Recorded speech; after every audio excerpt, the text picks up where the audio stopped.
পৌঁছে গেছি দমদম স্টেশনের খুব কাছে, সাব রেজিস্ট্রি অফিসের কাছে, মৃগয়া রেস্টুরেন্টে।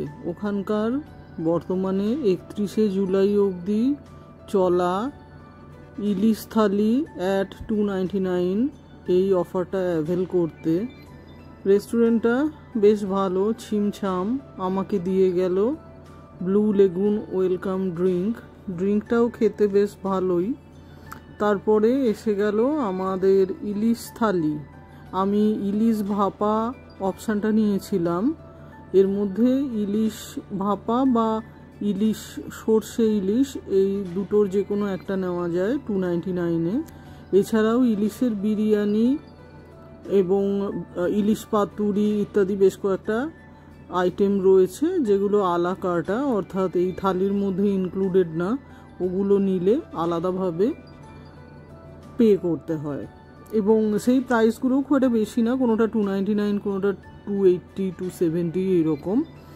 মোটের ওপর অন্যান্য জায়গার তুলনায় অনেকটা কম খরচেই এখানে আপনি লাঞ্চ বা ডিনার সেরে নিতে পারেন। এই যে ইলিশের তেল, আমি এখন ইলিশ ভাজার তেল দিয়ে অল্প নুন মিশিয়ে নিয়েছি, সেইটা দিয়ে খানিকটা ভাত ট্রাই করলাম।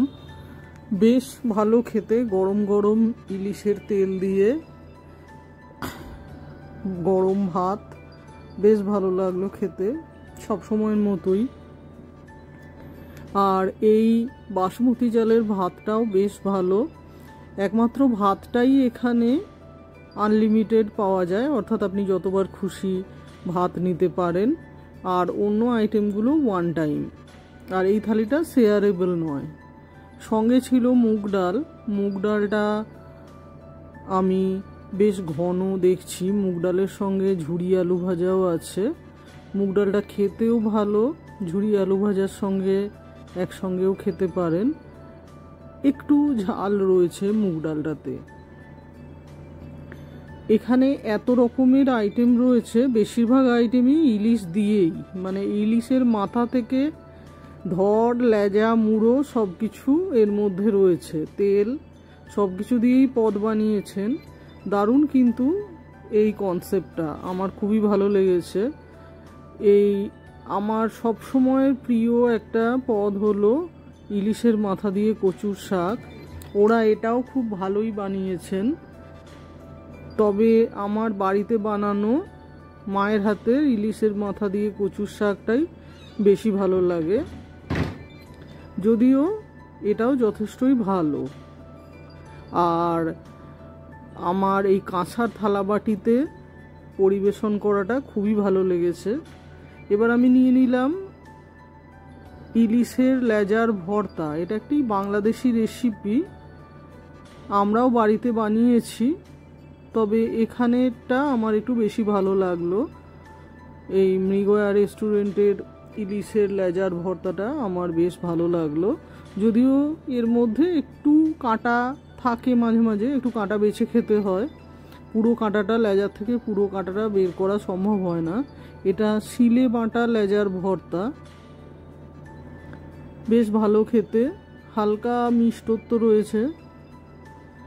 আমি কিন্তু খুবই তৃপ্তি ভরে খাচ্ছি, এত ইলিশের আইটেম রয়েছে।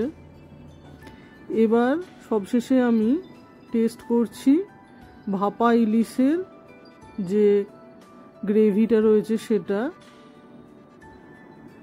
ভাপা ইলিশের গ্রেভিতে কিন্তু অতটা ঝাঁঝ নেই যতটা আমাদের বাড়িতে ভাপা ইলিশ বানালে হয়। কোনোভাবে ওরা ঝাঁঝটা একটু স্মদার করেছেন, যেটা বেশ ভালো, খুব আরামদায়কভাবে খাওয়া যাচ্ছে। নইলে আমার ভাপা ইলিশ খেতে মাঝে মাঝে নাক চোখ জ্বালা করে যায়, এত ঝাঁঝ হয়ে যায়। আর অনেকটা গ্রেভি থাকে, তো আপনি ভাত চাইলে নিতে পারেন একাধিকবারও, এবং সেই গ্রেভি দিয়েও অনেকটা ভাত খেয়ে নেওয়া যায়।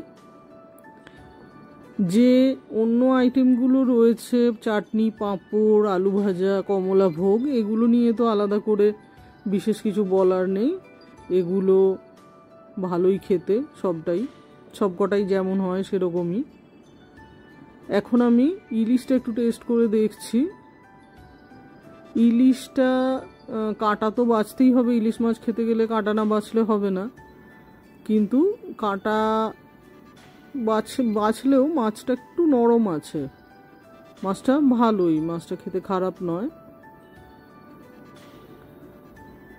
মাছটা মোটের ওপর মাছের টেস্টটা অ্যাভারেজ বলা যেতে পারে, যে খুব দারুণ কিছু সেরকমও নয়, আবার খুব খারাপ কিছু সেরকমও নয়। এই হচ্ছে মৃগয়া রেস্টুরেন্ট বাইরের থেকে। ওপরে এদের ব্যাঙ্কোয়েট হলও রয়েছে, সেখানে কোনো অনুষ্ঠানও আপনারা চাইলে করতে পারেন। ওইদিকে সাব রেজিস্ট্রি অফিস ও কালী মন্দিরও দেখা যাচ্ছে। আর এইদিকে গণপতি সুর সরণির বোর্ড লাগানো আছে, বাঁ দিকে গেলেই দমদম স্টেশন এসে যাবে, একদম খুব কাছে, লোকেশানটা খুবই ভালো। 4.5 মাস হলো রেস্টুরেন্টটা খুলেছে। 31শে জুলাই অবধি এই 299-এ ইলিশ থালির অফারটা চলছে। এটা এত কম দামে ইলিশ থালি আমি তো আর দেখিনি। আমি খুব তৃপ্তি করে খেয়ে খুশি হয়ে এখন বাড়ি যাচ্ছি। আমার বাড়িও এই কাছেই, এই দিকেই। এখন আমি দমদম থেকে অটোতে উঠব। টাটা।